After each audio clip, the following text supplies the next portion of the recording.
Hello students, welcome back to biology classes. So in the last class of the life processes, we have discussed about the respiration process in the human beings, and there we studied about the respiratory structures and the type of respiration and how the exchange of like gases like oxygen and carbon dioxide takes place in the human being during respiration, and we studied about the inspiration and expiration processes also.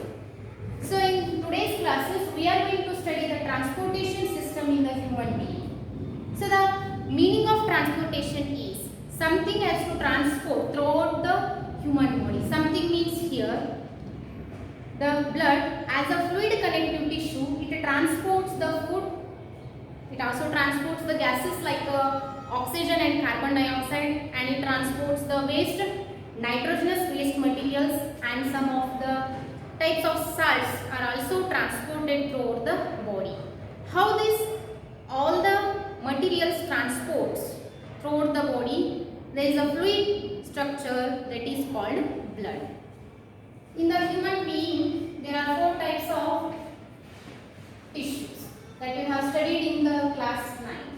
Blood, you study blood as a connective tissue. Is a connective tissue.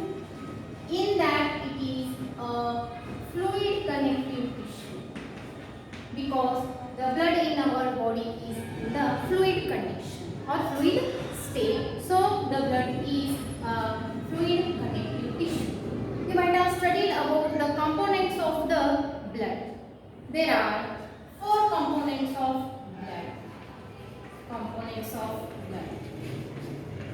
Components of blood are of four types. Those are RBCs and second one WBCs, and third cell types are platelets, and fourth is the fluid medium of the blood, that is plasma. So in the last class or in the last session we have discussed that oxygen transport in the blood with the help of RBCs. RBCs are red in color due to the presence of hemoglobin. Hemoglobin is the respiratory pigment in the human being. Here the function of RBC cells is, RBC means red blood corpuscles. Red blood corpuscles, and their function is to transport oxygen. Their function is to transport the oxygen. Whenever you come to the WBCs, these are nothing but white blood cells or white blood corpuscles. Corpuscles are nothing but the cells. Here WBC's function is they boost our immune system. And whenever you come to the platelets, you might have heard about the blood clotting. So the function of platelets here is helps in blood clotting. Blood clotting. And the fluid medium of the blood is a plasma.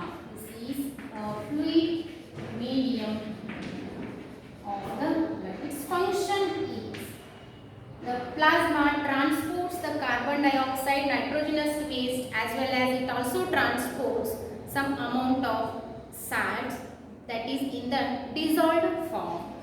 The function of plasma is which transports CO2, then nitrogenous waste and some salts. So these are the three materials which will be dissolved in the plasma and transport throughout our body. So this is how the red blood, white blood and platelets as well as plasma transports the different materials in the human body. So totally the blood transports the food material, gases like oxygen and carbon dioxide, and it also transports the nitrogenous wastes and some amount of salts. And now to transport the blood throughout the human being,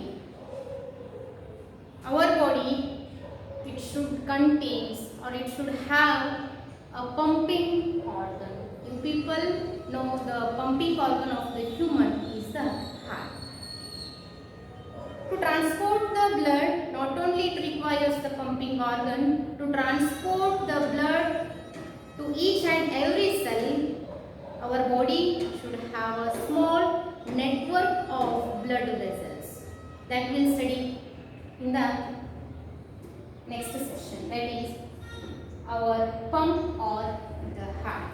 Human heart having 4 chambers like 2 atria and 2 ventricles. Let me discuss the structure of the human heart. As I told you, the heart is the pumping organ. So to pump the blood forcefully to different tissues and cells in our body, the entire structure of the heart or the pump of our body is made up of muscular tissue. So the heart is a muscular organ which pumps the blood to transport the different materials to the different cells in our body. And the heart in our body is placed in the thoracic cavity just towards the left side of our body, and it is the size of our clenched fist. Okay, let me start with the structure of the heart. As I explained or as I told you, it is made up of 4 chambers. Human heart is made up of 4 chambers, where it consists of 2 smaller chambers and 2 large chambers. 2 smaller chambers are called atria and 2 larger chambers are called ventricles.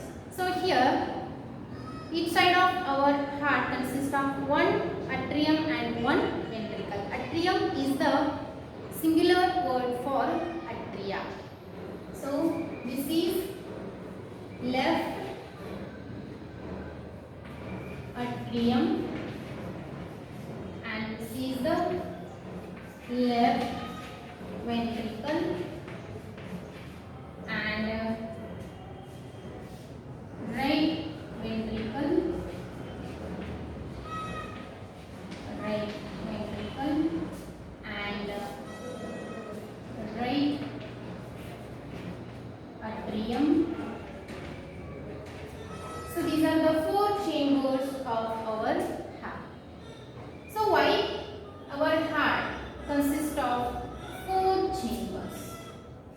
So as you people know, the 4th chamber is to separate the deoxygenated and oxygenated blood from mixing, so that our heart have the 4 chambers.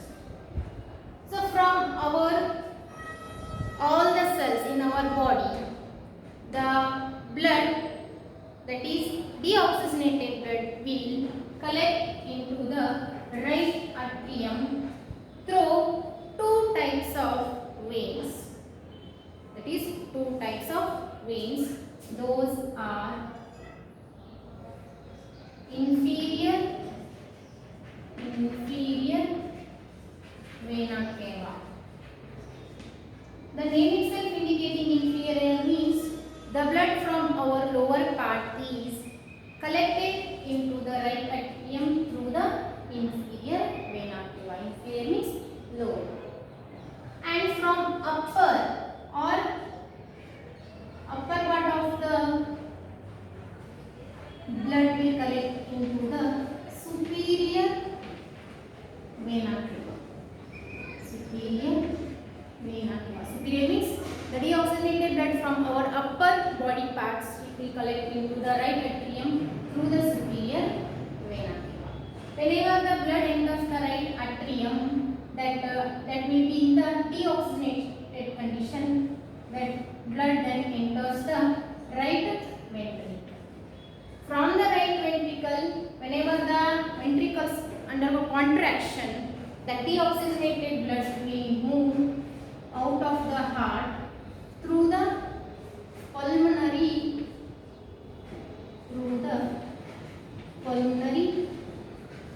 artery. Through the pulmonary artery. Here pulmonary means is lung, which means whenever the deoxygenated blood pumped from the ventricle ventricle, that is right ventricle, it will go to the lungs for oxygenation. For oxygenation.